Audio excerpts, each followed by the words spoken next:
So very good morning students. So today we are going to start with the history. As in class 6, I already told you कि when we study history, so we studied in 3 parts.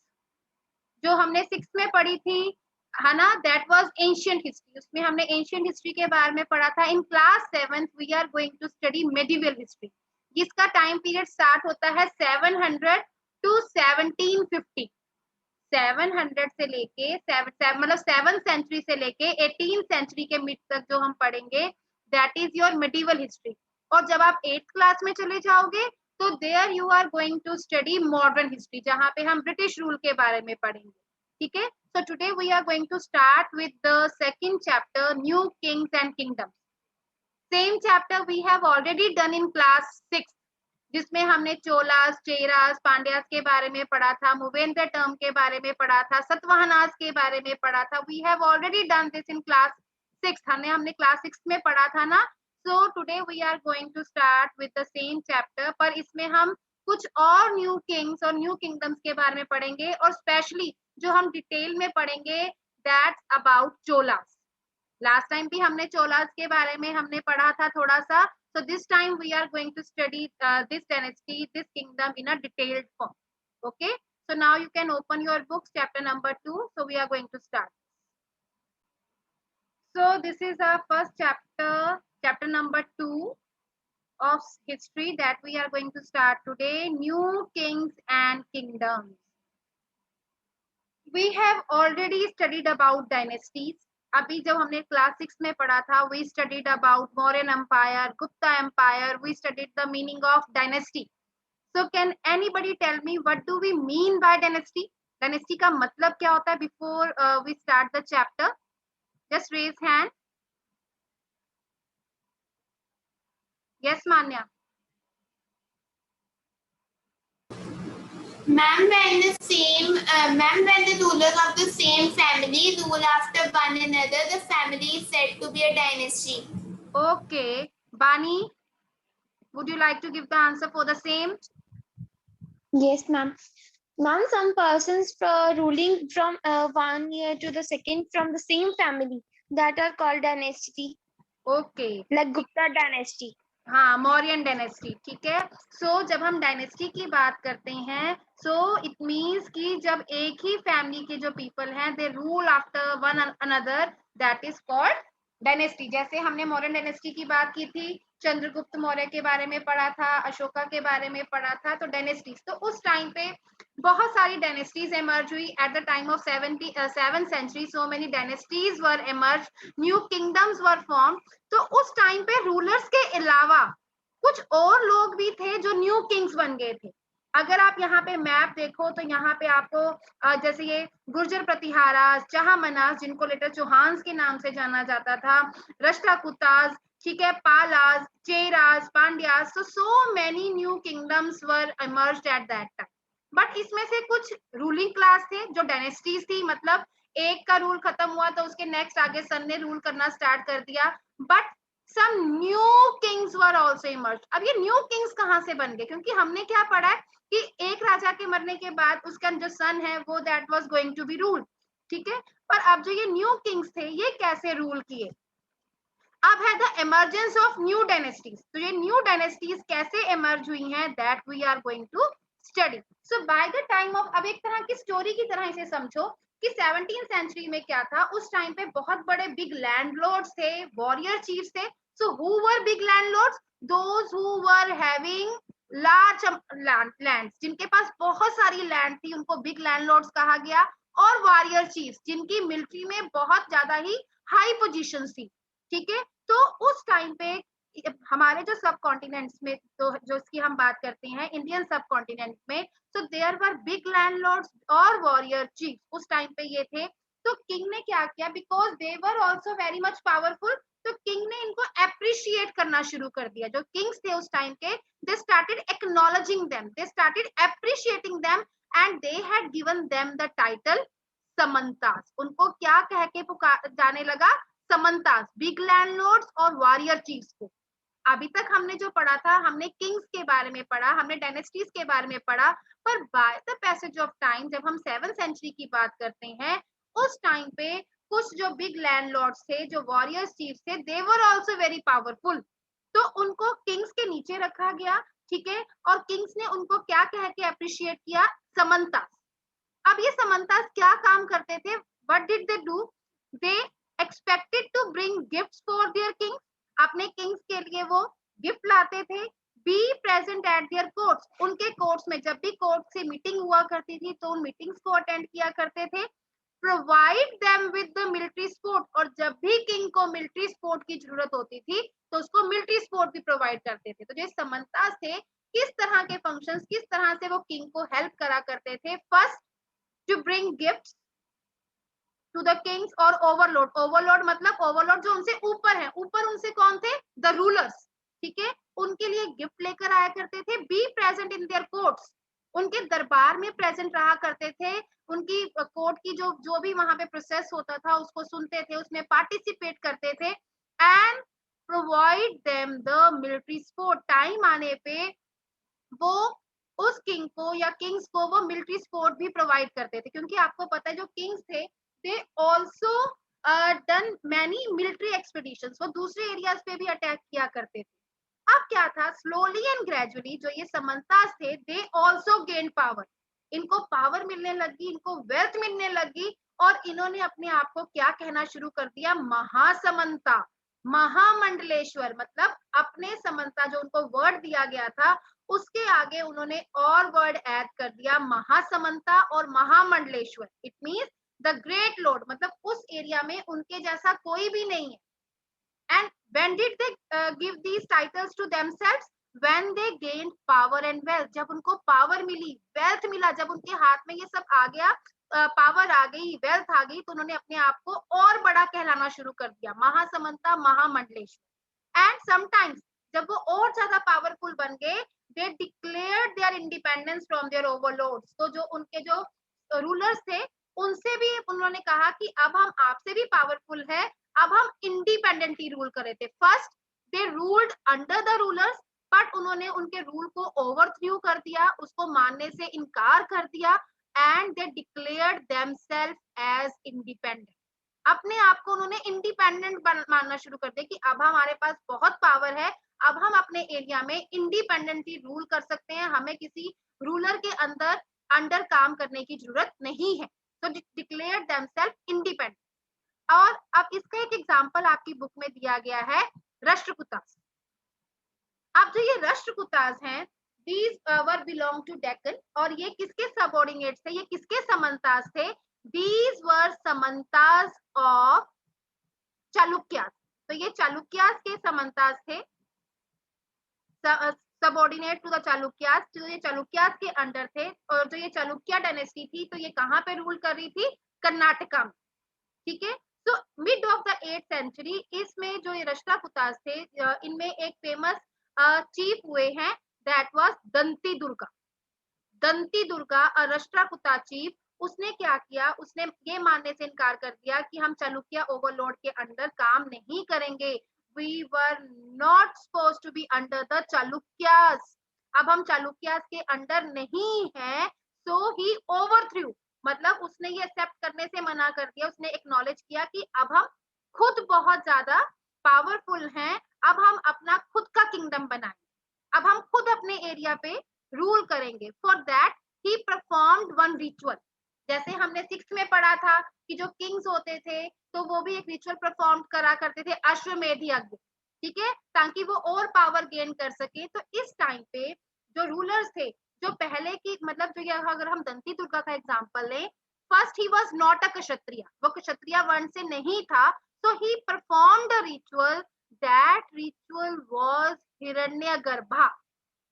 इस performance से क्या हो जाना था, इस performance से ये हो गया कि उसका रीबर्थ हुआ है as a Kshatriya. First he was not a Kshatriya, वो अपने आप को वो क्षत्रिय वर्ण से बिलोंग नहीं कर रहा था, but when he gain the power, so when he decided to overthrow the Chalukya, तो उसने क्या किया, एक रिचुअल परफॉर्म किया गया, उस रिचुअल का नाम क्या था, हिरण्यगर्भा, जिसको ब्राह्मण्स ने परफॉर्म किया।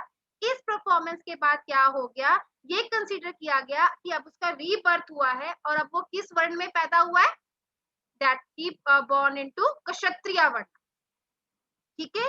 सो here if anyone is having any doubt, you can ask. Now, as I already told you कि sometimes these Samantas gain power and they try to overthrow their overlord. इसमें example दिया गया है राष्ट्रकूटा. राष्ट्रकूटा उनके जो एक फेमस चीफ हुए हैं दंती Durga. So he overthrew his Chalukya lord and he performed one ritual that was हिरण्यगर्भा, जिससे क्या हुआ, मतलब it was considered कि उसने एक rebirth लिया है. कैसे? As a क्षत्रिय. अब कुछ इसके अलावा भी कुछ और इंसिडेंट्स हुए हैं. There were men from enterprising families. अब enterprising families क्या थे?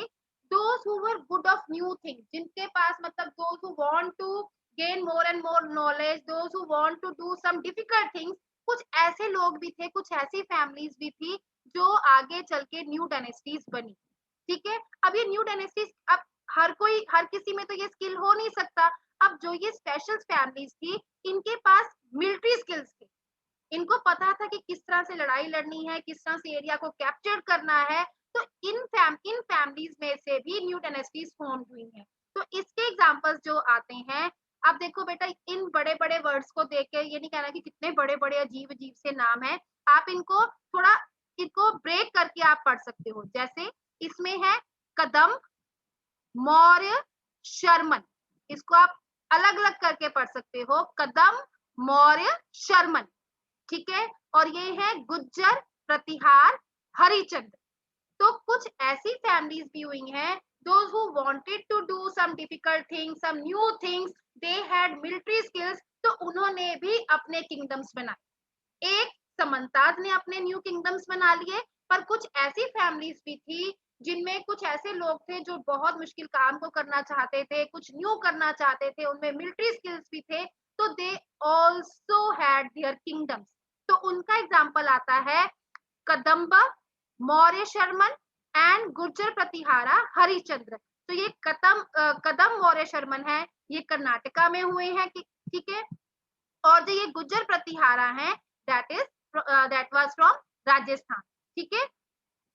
अब इन्होंने क्या था कि पहले ये मतलब सिंपल काम कर रहे थे, पर इन्होंने भी क्या किया, देवर ब्राह्मण्स. तो इन्होंने क्या किया, दे टुक अप आर्म्स. इन्होंने हथियार यूज करने शुरू कर दिए, अपना इन्होंने राज्य बनाना शुरू कर दिया. सेम जैसे दंती दुर्गा का हुआ था कि he himself was not a kshatriya but he performed one ritual and later on जिसे ये consider हुआ, now he took a rebirth as a kshatriya.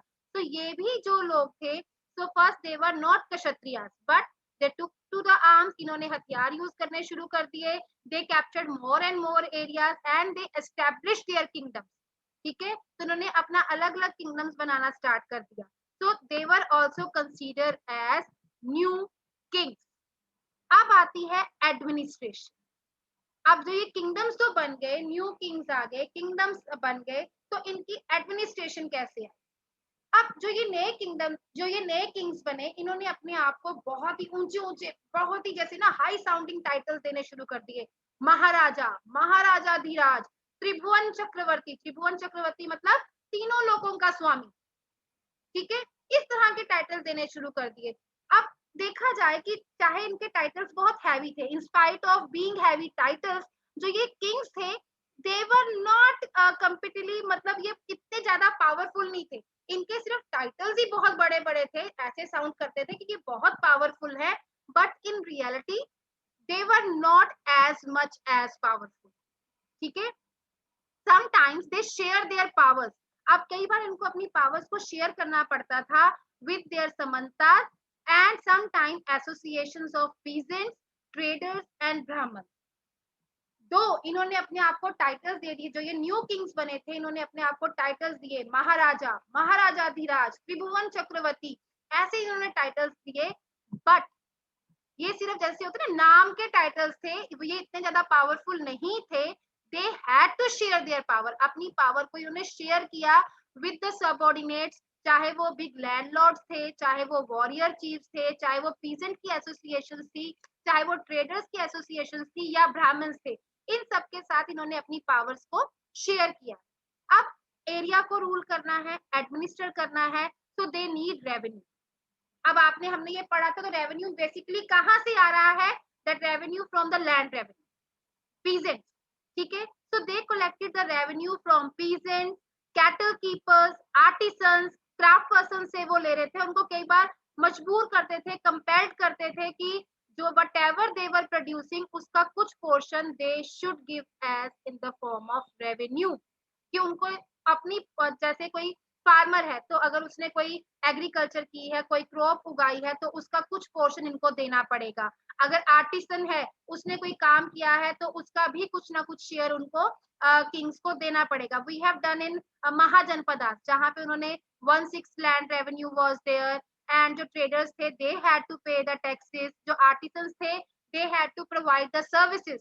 तो इस तरह के टैक्सेस इन्होंने भी लगा, एंड समटाइम उनको फोर्सेबली लगाया, उनको कंपेल किया कि व्हाटएवर दे वर अर्निंग उसका कुछ portion they were going to give to the Kings.